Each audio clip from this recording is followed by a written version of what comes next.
Alam mo ba kung bakit kahit napakalakas ng elepante, kaya pa rin itong pigilan ng isang maliit na lubid?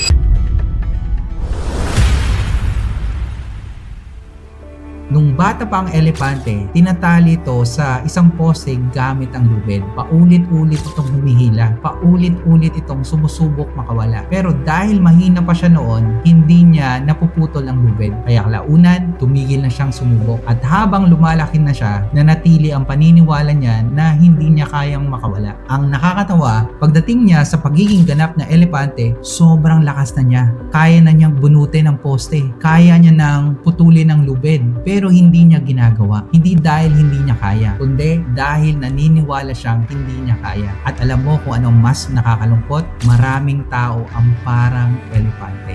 May mga pangarap silang gustong abutin, may mga negosyo silang gustong simulan, may mga opportunity na gustong subukan, pero hindi nila ginagawa. Hindi dahil kulang sila sa kakayahan, hindi dahil kulang sila sa opportunity, hindi dahil kulang sila sa talento, kundi dahil may lumang paniniwala silang dala-dala. Hindi ako magaling, hindi para sa akin yan, wala akong kakayahan, baka mag-fail lang ako. At dahil paulit-ulit nilang sinasabi yon sa sarili nila, hindi na sila sumusubok, hindi na sila umaaksyon, hindi na sila lumalaban. Pero paano kung ang bagay na pumipigil sa iyo ngayon ay hindi ang realidad? Paano kung ang pumipigil sa iyo ay isang lumang paniniwala na matagal mo nang dapat binitawan? Kasi minsan, hindi mo kailangan ng mas maraming talento. Hindi mo kailangan ng mas maraming opportunity. Hindi mo kailangan ng mas maraming resources. Ang kailangan mo ay putulin ang lubid na matagal nang pumipigil sa isip mo. Dahil tandaan mo to,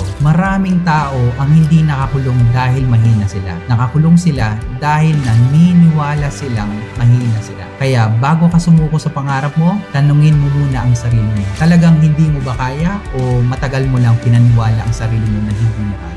This is Ken Baisa at tandaan mo to, minsan ang lubid na pumipigil sa'yo ay wala na sa paa mo, nasa isip mo.